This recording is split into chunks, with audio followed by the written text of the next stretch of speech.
अस्सलाम वालेकुम क्लास, क्या हाल हैं? सब खैरियत से हैं आप? ठीक है। आज हमने पढ़ना है जी टेम्परेचर रेगुलेशन इन फिशेज़ में किस तरह से टेम्परेचर रेगुलेशन होती है। ठीक है। Temperature of the surrounding water determine the body temperature of the most fishes. Adaptation in extremely cold water, किस तरह से एक्सट्रीमली कोल्ड वाटर में इसकी अडेप्टेशन होती है। एंटी फ्रीज मटीरियल्स हैं, प्रोटीन और प्रोटीन शुगर है। अच्छा जी, एंटी फ्रीज मटीरियल में क्या है जी? Fishes that live in extremely cold water have anti freeze material in their blood, polyalcohol or water soluble peptides and the glycoprotein lower the freezing point of the blood plasma and other body fluid। मतलब उसके अंदर automatically ऐसे chemicals होते हैं, मतलब ऐसा blood poly alcohols होते हैं जो उसका जो सराउंडिंग इन्वायरमेंट होता है उसके साथ बिल्कुल मेंटेन कर देता है उसे। प्रोटीन और प्रोटीन शुगर कंपाउंड्स है, these fishes also have protein और protein sugar compound that stunt the growth of the crystal that began to form. These adaptation enable these fishes to stay flexible and swim freely in a super cool state। मतलब उस इसी वजह से वो मतलब इतनी easily behave करती हैं, वो इतनी एक्सट्रीम कंडीशन में भी इतनी मतलब जैसे आपने देखा होगा जियोग्राफिक चैनल पे भी वो बिल्कुल फ्रीज हो जाते हैं। इवन इतनी फ्रीजिंग पॉइंट होता है कि बिल्कुल बर्फ़ जम जाती है, तो उस कंडीशन में भी वो फ्रीली मतलब मूव कर रही होती हैं। बिकॉज इसलिए क्योंकि उसके अंदर ऐसे ही मतलब उसका जो स्ट्रक्चर होता है, उसका मेटाबॉलिज्म उसका डेवलप ही इस तरह होता है कि वो उस कंडीशन में अच्छे से सर्वाइव कर सकें। Maintenance of the core temperature, some active fishes maintenance the core temperature significantly above the temperature of the water. ठीक है। जो शार्क्स होती हैं उसमें मेजर ब्लड वेसल्स होती हैं just under the skin, branches deliver blood to the powerful deeper red swimming muscles, water smaller vessels are arranged in a currently heats exchange called the rete mirabiles. ठीक है, ये इसकी definition आ गई है। The heat that these are red muscle generate is not lost because it transferred in the rete mirabiles from venous blood passing outward to the cold arterial blood passing involve from the body surface. ये proper इसका ये work बताया हुआ है कि किस तरह से फिशेज़ में ये सर्वाइव करती हैं और किस तरह से अंदर ब्लड वेसल्स होती हैं और एक्टिव कीपिंग होती है स्विमिंग के लिए, मतलब स्विमिंग में किस तरह हेल्प लेते हैं उसको मसल्स, जिस तरह मसल्स कॉन्ट्रैक्ट करते हैं या फिर बाद में रिलैक्स हो जाते हैं और फिशेज़ किस तरह से मूव करती हैं। ठीक है, वाटर डेप्थ में और उसका टेम्परेचर किस तरह से मेंटेन होता है। Temperature regulation amphibians and reptile. अब एम्फीबियंस रेप्टाइल में किस तरह से टेम्परेचर रेगुलेट होता है। Animals such as the amphibians and reptile that have air rather than water as a surrounding medium faced marked daily and the seasonal temperature changes. Most of these animals are ectotherm, they derived heat from their environment and their body temperature vary with external temperature। मतलब उनका जो temperature होता है वो vary करता है as compare to external temperature से। Thermo regulation in किस तरह होती है एम्फीबियंस में। Difficulty in controlling body heat, additional thermo regulatory problem. Mostly amphibians में बहुत डिफ़िकल्ट कंट्रोलिंग बॉडी हीट होती है क्योंकि उसमें जो लिटिल मेटाबॉलिक रैपिड चेंज होता है वो लोस्ट हो जाता है और उसकी जो बॉडी सरफेस मतलब बॉडी सरफेस से बिल्कुल चेंज हो जाता है। और प्रीवियसली हम नोट कर चुके हैं कि behavioural adaptation enable them to maintain their body temperature within a homeostatic range most of the time. मतलब हमने ये पढ़ा है कि जो बिहेवियरल एडेप्टेशन होती है वो बहुत डिफिकल्ट होती है हम उसको बॉडी टेम्परेचर से मेंटेन कर सकें। एडिशनल टेम्परेचर रेगुलेटरी प्रॉब्लम ये होती है amphibians have additional thermo regulatory problem because they must exchange oxygen and carbon dioxide across their skin surface and this moisture layer act as a natural evaporative cooling system.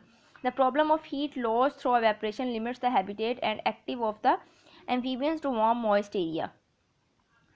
Some amphibians such as the bullfrogs can vary the amount of the mucus they secrete from their body surface, a physiological response that help regulatory evaporative cooling। ये point note down करेंगे जो bull frogs होते हैं वो किस तरह से अपने बॉडी टेम्परेचर को रेगुलेट करते हैं। आगे जी थर्मो रेगुलेशन इन रेपिटाइल्स। अब जो ड्राई स्किन होती है reptiles have a dry rather than moist skin, मतलब इनकी जो स्किन होती है बहुत ज़्यादा ड्राई होती है। With reduces the loss of the body heat through evaporating cooling of the skin.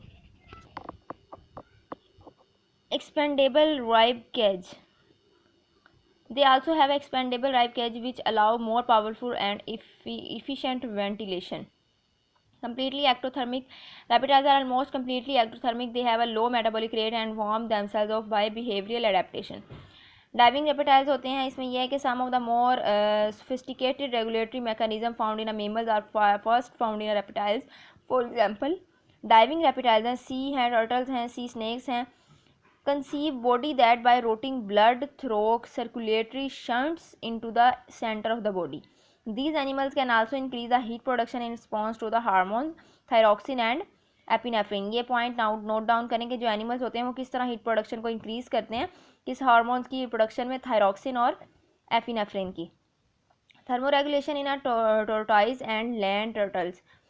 In tortoise and land turtles can cool themselves through किसके जरिए करते हैं, salivating and the frothing at the mouth, urinating on the back legs, moisturizing या moistening the eyes and panting. ठीक है. Temperature regulation in birds and mammals. अब birds and mammals में किस तरह होती है, homeostatic ectotherm. Birds and mammals are the most active and the behavioral complex vertebrates. They can live in a habitat all over the earth because they are the homothermic ectotherm. They can maintain body temperature between 35 to 42 degrees Celsius with the metabolic heat. Thermoregulation in a bird's evaporative cooling. Various cooling mechanisms prevent excessive warming in a bird because they have no sweat gland. Bird plant lose heat through evaporative cooling. Some species have a highly vascularized pouch in their throat that they can flutter process called the gular. अब feather insulation में क्या है, some birds possess mechanism for preventing heat loss. Feather are excellent insulator for the body. जो feather होते हैं वो बहुत ज़्यादा मतलब insulate करते हैं body को. Especially downy type feather, they trap a layer of air next to the body to reduce the heat loss from the skin. The mechanism explain why does down is such excellent insulator and is used in outdoor vest and coats for the. मतलब feather insulation में यह है कि जिस तरह एक होता है, एक insulator होता है, उसका काम होता है कि उसको हीट को बिल्कुल मेंटेन करना. वो उसको प्रॉपरली उसको मतलब रिड्यूस कर देता है हीट को. जो इंटरनल पार्ट होता है उसको अगर एक्सटर्नली बहुत ज़्यादा हीट हो तो वो इंटरनली उसको लॉस करके उसको मेंटेन कर देता है. ठीक है. काउंटर करंट हीट एक्सचेंज है. एक्वेटिक स्पीशीज़ होती हैं जो उसमें जो हीट लॉस होता है फ्रॉम लेग्स से होता है एंड फीट से. है peripheral counter current heat exchange vessels called the rete mirabiles in their legs to reduce heat. जिस तरह ये पेंगुइन है. Thermo regulation in a mammals counter current heat exchange. Mammals that live in a cool region such as the Arctic fox and the barren ground caribou also have a counter current exchange vessels in their extremes.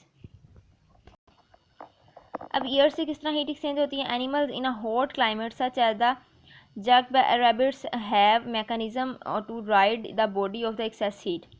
A presence of the blubbers में कैसे है, the pets and the thick layer of the insulating fat called the blubber just under the skin help marine animals such as seals and whales to maintain a body temperature of around 36 to 38 degrees Celsius. In the tail and the flippers, which have no blubbers and counter current system of the arteries and veins, help to minimize the heat loss. ठीक. Behavioral mechanism कैसा है birds का. Birds and mammals also behavioral mechanism to cope with external temperature change. Like ectotherm होते हैं जो the sun themselves or seek shade as the temperature fluctuates. Many animals huddle to keep warm. Some animals here burrow for protection from temperature extreme. Migration to warm climate and hibernation enable many different birds and mammals to survive the harsh winter month. Heat production in a birds and mammals thermogenesis होती है. Shivering और thermogenesis के जरिए होगी और non shivering thermogenesis. ये easy है, ये आप पढ़ लें. ठीक है. इसमें किस तरह एटीपी एनर्जी होती है वो किस तरह एक्सचेंज होके किस तरह हीट को एक्सचेंज करती है. और एंजाइम ऑक्सीडेशन फैटी एसिड्स होते हैं ब्राउन फैट, ये किस तरह डेवलप हो जाते हैं, पंप करते हैं एंजाइम्स को. और शिवरिंग में ये है कि जितने भी एटीपी मॉलिक्यूल होते हैं वो जनरेट करते हैं हीट को और वॉलंटरी मस्कुलर वर्क्स करके उसमें जंपिंग मतलब मस्कुलर वर्क होता है और जनरेट करते हैं हीट को. और इस तरह heat generation by shivering is called the shivering thermogenesis हो जाएगा. ठीक है. और बर्ड्स एंड मेमल्स में यूनिक कैपेसिटी होती है हीट एक्सचेंज करने की. स्पेसिफिक एंजाइम होते हैं. इसमें एटीपी पंप करता है एंजाइम को प्लाज्मा मेम्ब्रेन तक. और जब बॉडी कूल्स हो जाती है थायराइड ग्लैंड जो होते हैं वो हार्मोन थायरॉक्सिन रिलीज़ करते हैं और थायरॉक्सिन इंक्रीज़ करके जो परमिएबिलिटी होती है सोडियम आयंस की उसको मतलब लीक कर देता है सेल्स में. फिर एटीपी पंप होते हैं, पंप करके आयंस तक पहुंच जाते हैं और फिर जो एटीपी होते हैं वो हाइड्रोलाइज हो जाती है और हीट को रिलीज़ कर देते हैं. These hormones triggering of heat producing is called the non shivering thermogenesis. ये पॉइंट आ जाता है, ये क्वेश्चन अक्सर आ जाता है शिवरिंग और नॉन शिवरिंग थर्मोजेनेसिस क्या होता है. अब ब्राउन फैट है आगे. ब्राउन फैट में क्या specialise type of the fat होते हैं. जैसे न्यू बॉर्न मेमल्स हैं, mammals have that live in a cool climate, mammals that hibernate. The brown colour of this fat comes from the larger number of the mitochondria with their iron containing cytochromes. ठीक है. Deposits of the brown fat are beneath the ribs and in the shoulders. A large amount of the heat is produced when brown fat cells oxidate fatty acid because the ATP is made. ठीक है, ये brown fat का proper बताया है कि किस तरह से वो हीट जनरेट करते हैं और किस तरह से उनकी जो शोल्डर्स एंड नर्व्स किस तरह ब्रीथ करते हैं. Thermoregulation control in amphibians, reptiles, birds and mammals. Specialized cells in a hypothalamus of the brain control thermoregulation. Basically जो हमारा थैलेमस होता है, ये हाइपोथैलेमस होता है, ये सारे ब्रेन फंक्शन को, ये सारी हीट प्रोडक्शन को, हीट मेंटेनेंस को यही कंट्रोल कर रहा होता है. The two hypothalamic thermoregulatory areas are the heating center and the cooling center. The heating center control constriction of superficial blood vessels, erection of hair and fur, and shivering or non-shivering thermogenesis. The cooling center control the vasodilation of the blood vessels, sweating and fainting. ये overview pathway बनाया हुआ है. Control किस तरह body temperature mammals में होता है, किस तरह से ब्रेन में कंट्रोल करता है. ये एनवायरनमेंट में चेंजेस आते हैं. थर्मो स्किन्स होती हैं, स्किन में थर्मो रेगुलेशन आता है. ब्रेन है, फिर आगे हाइपोथैलेमस का बताया हुआ है, इंटीरियर पिट्यूटरी ग्लैंड, और फिर बाद में किस तरह से आगे वॉलंटरी रिस्पॉन्स जाता है. ये प्रॉपर सारा एक फ्रेमवर्क और एक पूरा डायग्राम बता दिया. यहाँ से आपको प्रॉपर हर चीज़ समझ आ जाएगी. उन्होंने बड़े अच्छे तरीके से वन बाय वन हर चीज़ को ना प्रॉपर डिफाइन किया हुआ है. अब आगे जी हाइबरनेशन क्या होता है. During the winter various endotherm bats woods वगैरह, ये चैम्पियंस ग्राउंड सकरल्स होते हैं. जो इसमें ये होता है कि they go into the hibernation. During hibernation the metabolic rate slow as do the heart and breathing rates. Mammals prepare from hibernation by building up fat breathing rates and growing long winter pads. All hibernation animals have brown fat. Decreasing day length stimulates both increased fat deposition and fur growth. आगे G aestivation है. Another physiological state characterised by slow metabolism and inactivity is aestivation, which allows certain mammals to survive long period of the elevate temperature and the diminished water supplies. Some animals such as beggars, bears, opossums, shrunks enter a state of the prolonged sleep in the winter. Since their body temperature remains near normal, this is not true hibernation. आगे जी control of water and the solutes, osmoregulation and the excretion. Excretion can be defined broadly as the elimination of the metabolic waste products from an animal body. These products include carbon dioxide and water, excess nitrogen, which is produced as ammonia from the diminution of amino acid and solutes. Osmoregulation, excretion of the nitrogenous waste, is usually associated with the regulation of water and solutes balance by a physiological process called the osmoregulation. Osmoregulation की definition है. Osmoconformers क्या है जी? The osmotic concentration of the body fluids of an animal is equal that of the medium. The animal is an osmoconformer. जो मतलब होते हैं उसकी body fluid में एनिमल इक्वल हो जाते हैं मीडियम से, मतलब दैट एनिमल इन्वायरमेंट. फिर से ऑस्मोकन्फर्मर क्या कहते हैं? When the osmotic concentration of the environment change, so does that animal body fluids. Obviously, this type of the osmoregulation is not efficient and has limited the distribution of those animals using it.